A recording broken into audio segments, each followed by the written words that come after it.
Hey everybody, we're here with the Sig P365 that's about to go back to Sig Sauer. Now this is a brand new gun. Let's go ahead and show that it's clear here. And the reason it's going back to Sig is after about 40 rounds of firing, I looked over and this pin here was doing about like that. This pin is known as the rear frame pin, or looking at the diagram, which I don't have in front of me, I believe the sear housing assembly pin is the other technical term for it. This is supposed to be a loose fit, but it is clearly not supposed to be so loose that it pushes back and forth or walks out during firing.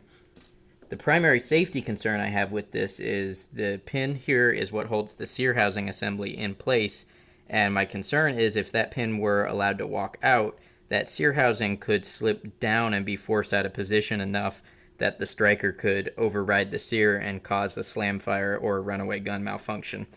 So this is going to go back to SIG. We'll see what they have to say about it. I have a feeling, given that this pin has two detent grooves in it and it's supposed to be held in place by a spring, that it was a simple assembly error, that the gun was just put together without the springs, and QC, if this gun was QC'd at all, didn't catch it.